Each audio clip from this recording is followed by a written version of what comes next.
श्री रामकृष्ण लीला प्रसंग स्वामी शारदानंद जी द्वारा लिखित पाठ संख्या 49 व्याकुलता और प्रथम दर्शन। श्री रामकृष्ण देव की उस समय की पूजन पद्धति। हम यह कह चुके हैं कि अग्रज के देहांत के बाद श्री जगदम्बा के पूजन में श्री रामकृष्ण देव ने विशेष रूप से अपना मन संयोग किया था तथा उनके दर्शन प्राप्त करने के निमित्त जो भी कुछ उन्हें अनुकूल प्रतीत होता था, पूर्ण विश्वास के साथ व्यग्र हो उसी का वे अनुष्ठान करते थे।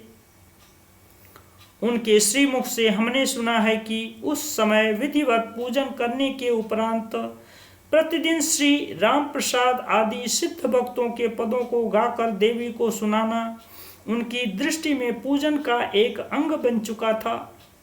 चित्त के गंभीर उच्छ्वास पूर्ण उन गीतों को गाते हुए उनका हृदय उत्साह से भर जाता था।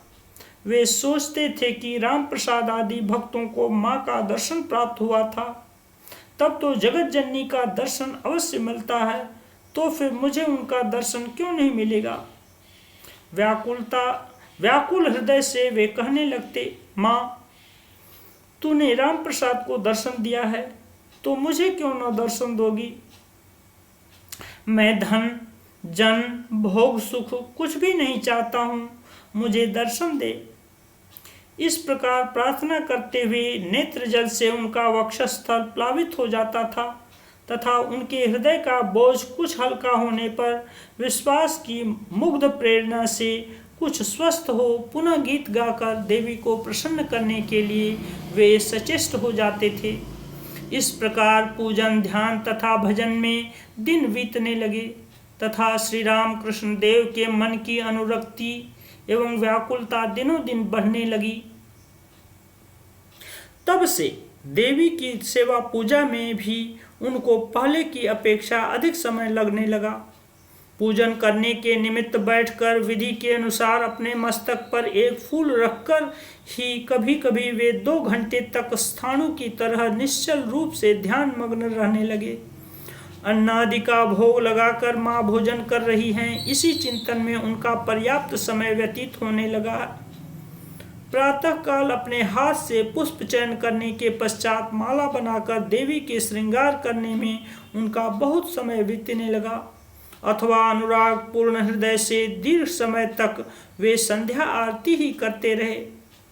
पुनः अपराह्न के समय देवी के समक्ष यदि वे गाने बैठते तो उस समय वे इस प्रकार तन्मय तथा भाव विह्वल होने लगे कि बारंबार उनसे यह कहे जाने पर कि आरती का समय बीता जा रहा है, उनके द्वारा ठीक समय पर आरती कराना संभव न हो सका। इसी तरह कुछ काल तक पूजन आदि कार्य संपन्न होते रहे। उस समय श्री रामकृष्ण देव के पूजन आदि कार्यों के संबंध में मथुर बाबू आदि व्यक्तियों की धारणा इस प्रकार की निष्ठा भक्ति तथा व्याकुलता को देखकर मंदिर के लोगों की दृष्टि श्री रामकृष्ण देव की ओर विशेष रूप से आकृष्ट हुई थी और यह बात सहज ही में अनुभव की जा सकती है। साधारणतया लोग जिस प्रकार रहते हैं वैसे न रहकर नवीन रूप से किसी को रहते या कुछ करते हुए देखकर साधारण लोग सर्वप्रथम कुछ हंसी मजाक किया करते हैं, किंतु ज्यों-ज्यों दिन बीतते जाते हैं और वह व्यक्ति दृढ़ता के साथ अपने मार्ग में जितना ही अग्रसर होता है, लोगों की भावना भी तदनुरूप परिवर्तित होकर श्रद्धा का रूप धारण कर लेती है। श्री रामकृष्ण देव के संबंध में भी ठीक ऐसा ही हुआ था। कुछ दिन इस प्रकार पूजन करते हुए अधिकांश लोगों के वे परिहास के पात्र बने, किंतु उसके कुछ दिन बाद लोग उन पर श्रद्धा करने लगे। सुना जाता है कि श्री रामकृष्ण देव के पूजनादि को देखकर संतुष्ट हो मथुर बाबू ने रानी रासमणी से कहा था, हमें अद्भुत पुजारी मिला है, देवी संभवतः शीघ्र ही जागृत हो उठेंगी। किंतु लोगों के इस प्रकार मंतव्य से श्री रामकृष्ण देव अपने मार्ग से कभी भी विचलित नहीं हुए। समुद्रगामिनी नदी की भांति तभी से उनका मन सतत एवं समान रूप से श्री जगन्माता के श्री चरणों की ओर तीव्र गति से अग्रसर होने लगा। ईश्वरानुराग की वृद्धि से श्री रामकृष्ण देव के भीतर उपस्थित होने वाले शारीरिक विकार जैसे जैसे दिन व्यतीत होने लगे, श्री रामकृष्ण देव के हृदय की अनुरक्ति तथा व्याकुलता भी उसी प्रकार वर्धित होने लगी तथा इस प्रकार अविश्रांत रूप से एक ओर मन की गति होने के कारण उनके शरीर में भी नाना प्रकार के बाह्य लक्षण प्रकट होने लगे। उनका आहार, निद्रा आदि कम हो गए। शरीर का रक्त प्रवाह वक्षस्थल तथा मस्तिष्क में निरंतर द्रुत गति से प्रवाहित होने के कारण उनका वक्षस्थल सदा आरक्त रहने लगा। उनकी आंखें बीच बीच में अश्रुसिक्त होने लगीं तथा भगवत दर्शन के निमित्त अत्यंत व्याकुलता जनित, क्या करूं, कैसे दर्शन प्राप्त हो, इस प्रकार की चिंता निरंतर उनके भीतर विद्यमान रहने लगी। फलस्वरूप ध्यान पूजन आदि के समय को छोड़कर शेष समय में उनके शरीर में एक प्रकार की अशांति तथा व्यग्रता दिखाई देने लगी। हमने उनके श्रीमुख से सुना है कि उस समय एक दिन वे श्री जगदम्बा को गाना सुना रहे थे एवं उनके दर्शनार्थ अत्यंत व्याकुल हो प्रार्थना तथा रुदन करते हुए कह रहे थे, माँ, मैं जो इतना पुकार रहा हूँ, क्या तू उसका कुछ भी नहीं सुन पा रही है? राम प्रसाद को तूने दर्शन दिया है, मुझे क्या तू दर्शन न देगी? वे कहते थे। श्री जगदम्बा के प्रथम दर्शन लाभ का विवरण तथा श्री रामकृष्ण देव की तत्कालीन व्याकुलता। मां का दर्शन न मिलने से उस समय मेरे हृदय में असह्य यातना थी।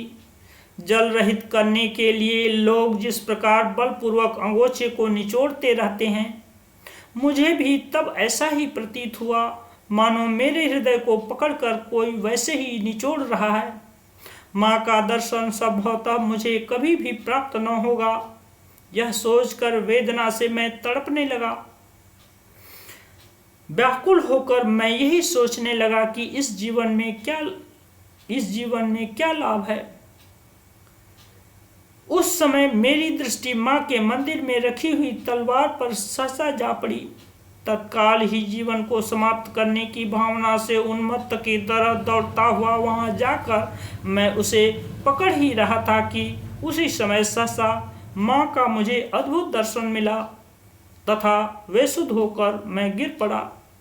तदनंतर क्या हुआ, किस तरह वह दिन तथा दूसरे दिन व्यतीत हुए, मुझे उसका कुछ भी पता नहीं है, किंतु मेरे हृदय में एक अपूर्व घनीभूत आनंद का स्रोत प्रवाहित हो रहा था और मैंने माँ के साक्षात प्रकाश की उपलब्धि की थी। उपरोक्त अद्भुत दर्शन के बारे में श्री रामकृष्ण देव ने दूसरे एक दिन हमसे विस्तार पूर्वक वर्णन करते हुए कहा था, घर द्वार मंदिर ये सब कुछ न जाने कहाँ विलुप्त हो गए, मानो कहीं कुछ भी नहीं था। मुझे एक अनंत असीम चेतन ज्योतिष समुद्र दिखाई देने लगा। जिधर जहां तक मैं देख रहा था उधर ही चारों ओर से गरजती हुई उसकी उज्जवल तरंगें मुझे ग्रस्त करने के निमित्त अत्यंत तीव्र वेग से बढ़ी आ रही थीं। देखते देखते वे मेरे ऊपर आ गिरी तथा पता नहीं मुझे कहाँ एकदम डुबो दिया। हाँफता तथा डुबकियां लगाता हुआ अचेत होकर मैं गिर पड़ा। इस प्रकार प्रथम दर्शन के समय चेतन ज्योतिष समुद्र के दर्शन लाभ की बात उन्होंने हमसे कही थी, किंतु चैतन्य घन वराभयकरा जगदम्बा की मूर्ति, उस ज्योतिष समुद्र के अंदर मूर्ति का दर्शन भी क्या उनको उस समय प्राप्त हुआ था? हमें ऐसा प्रतीत होता है कि अवश्य प्राप्त हुआ होगा, क्योंकि हमने सुना है कि प्रथम दर्शन के समय जब उन्हें सामान्य चेतना हुई थी तभी कातर कंठ से उन्होंने माँ माँ शब्द का उच्चारण किया था। पूर्वोक्त दर्शन के विराम होने पर श्री जगदम्बा की चिन्मयी मूर्ति के दर्शन के निमित्त श्री रामकृष्ण देव के हृदय में एक अविश्रांत क्रंदन ध्वनि का प्रादुर्भाव हुआ था।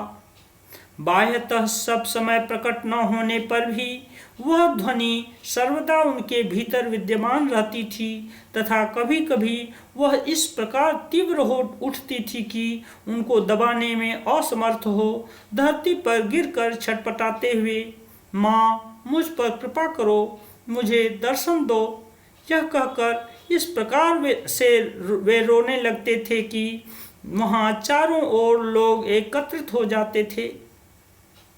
इस तरह के अशांत आचरण को देखकर लोग क्या कहेंगे, इस बात की ओर उनका लेश मात्र भी ध्यान नहीं था।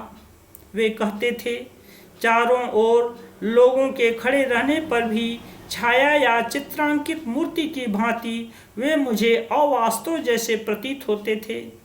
इसलिए मेरे मन में किंचित मात्र भी लज्जा या संकोच उत्पन्न नहीं होता था। उस असहनीय यातना से कभी कभी मैं बेसुध हो जाता था और उसके बाद ही मुझे माँ के वराभयकरा चिन्मयी मूर्ति का दर्शन प्राप्त होता था और मैं यह देखता था कि वह मूर्ति हंस रही है, बातें कर रही है और तरह तरह से मुझे सांत्वना तथा शिक्षा प्रदान कर रही है।